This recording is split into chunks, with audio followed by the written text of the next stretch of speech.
Any यहाँ क्या कर रही हो? नई नवेली दुल्हन हो? क्या खाक नई नवेली दुल्हन अम्मा मैं।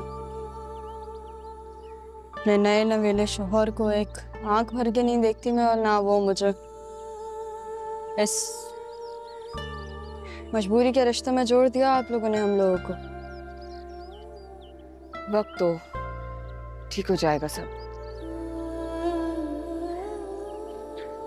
कुछ नहीं ठीक होगा अम्मा, क्योंकि ठीक चीजें वहां होती हैं जहाँ ठीक करने की नियत हो,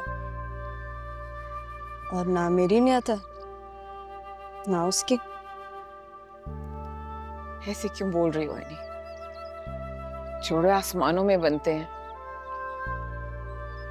जभी तो तुम दोनों का रिश्ता यहाँ पर जुड़ा है।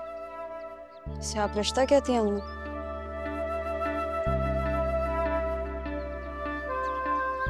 एनी, ये जो मियाँ बीवी का रिश्ता होता है ना, एक दूसरे के साथ क्या क्या सुलूक नहीं कर लेते, एक दूसरे को क्या कुछ नहीं कह देते, लेकिन फिर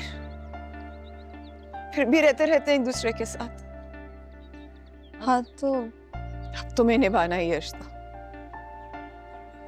हाँ तो अम्मा, बल्कि आप छोड़ें, जाने दें। लेकिन ये बात जरूर कहूंगी कि सिर्फ एक औरत की मजबूरी नहीं होती वो रिश्ता निभाने की। मर्द और औरत का बराबर काम होता है। लेकिन एनी, अम्मा, अम्मा, अम्मा, आपको बड़ी अम्मा बुला रही हैं।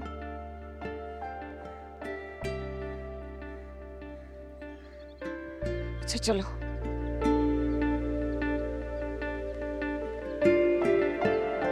दिमाग खराब हो गया तुम्हारा? ये सारे लोगों के सामने बाप के साथ बदतमीजी कर रहे हो। शादी करी है यार आप लोगों ने मेरे साथ। यही क्या कि उन्होंने मेरी शादी करवाई है ना कि मरने वाले। अब क्या हो गया, इलेक्शन लड़ने जाके यार। क्या हो गया? किस बात का शोर है? मुझे समझ नहीं आ रही कि इस लड़के के साथ मैं क्या करूं कि जबान बंद नहीं होती। हाँ, लोग आए हुए हैं, अपने बाप की बेइज्जती कर रहा है, बदतमीजी कर रहा है। धोखा किया आप लोगों ने मेरे साथ, जबरदस्ती एनी को मेरे साथ बांध दिया। फाखिर, तमीज से बात करो। बेटी है वो मेरी, अब तुम्हारी बीवी भी। जबरदस्ती की बीवी है, नहीं चाहिए भाई, रखे अपने पास उसको। इतनी बार आप लोगों को एक चीज कहती, नहीं मिलता हमारा मिजाज, लेकिन किसी के समझ में नहीं आती। ये है खुशी हमारी, अब देख ले, खुश हैं हम लोग, औलादे खुश हैं अब आप लोग। ये है ऐसे। भाभी देख रही है, गुस्सा बात कर रहे हैं मेरी बेटी के बारे में। क्या ये देखने के लिए, ये सुनने के लिए भाई साहब ने मेरी तुम तो चुप कर जाओ आयशा, चुप कर।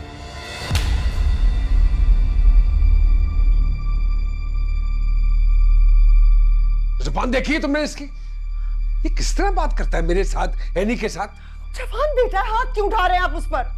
इसी दिन के लिए कहा था कि इसकी शादी मत करे, बच्चा है, नहीं उठा सकता है इन रिश्तों का बोझ। लेकिन यहाँ सुनता कौन है? अब चाहे मैं इसको समझा लूं। क्या समझाएंगी अम्मा आप मुझे? यही तो जवाब है आप लोग के पास, हाथ उठा दो औलाद पे। इसको कहो कि चुप कर जाए, वरना मैं इसकी जुबान, मेरे पे पहले ही बहुत सारी जिम्मेदारियां हैं। इसको कहो तंग मत करे मुझे। मैं समझाती हूँ उसको, अब जाए। परेशान ना हो। क्यों उलझ रहे हैं आप लोग मेरे कमरे से? बस ठीक है, मैं सही हूँ। क्यों अपने बाप जाए, को? बस ठीक है, जाए।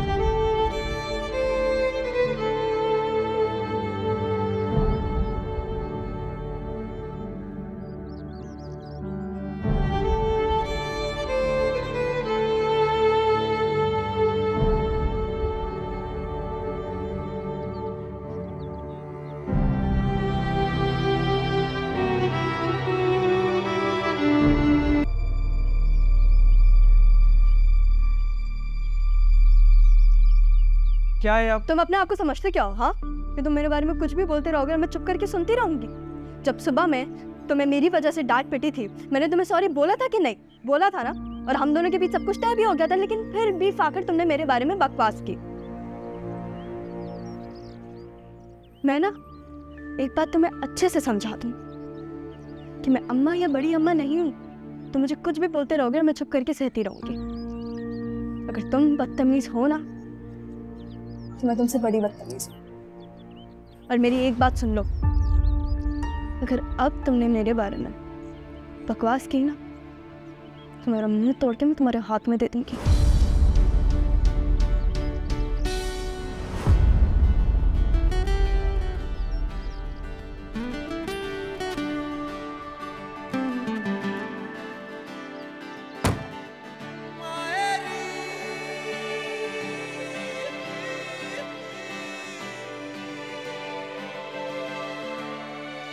कच्ची कच्ची टहनियों को आंधियां क्यों तोड़ती है,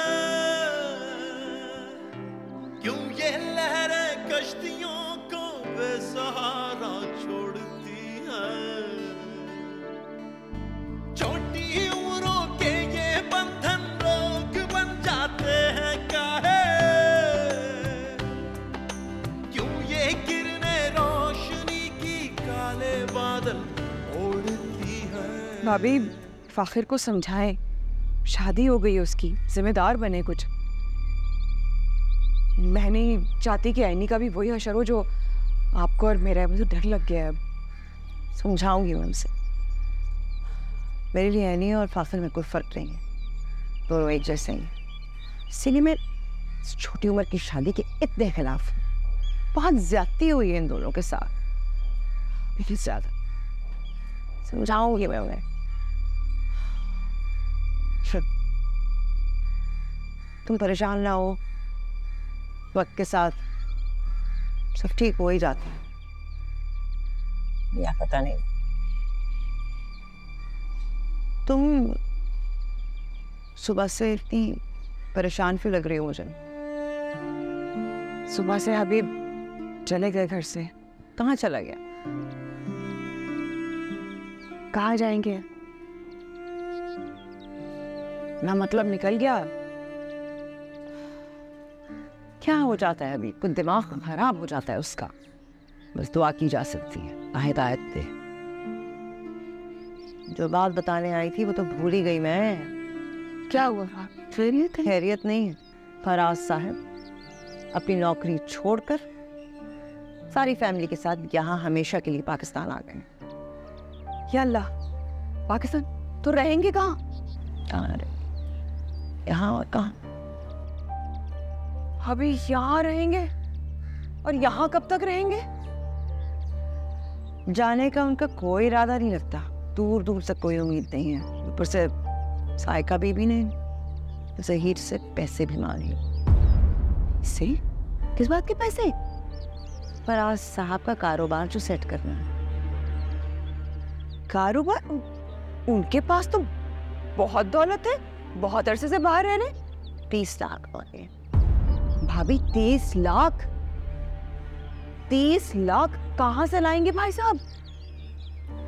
साइका कहती है मेरा हिस्सा मुझे दे दो, मैं हिस्सा मांग रही। नहीं मुसीबत है। और क्या कहा भाई साहब ने? तुम्हें क्या लगता है क्या कहा होगा? कभी इनकार किया है उन्होंने अपने किसी भी बहन भाई को, किसी भी घर वाले? बस कहा थोड़ा वक्त दे दो, इंतजाम करता हूँ। क्या नया बखेड़ा शुरू हो गया है भाभी?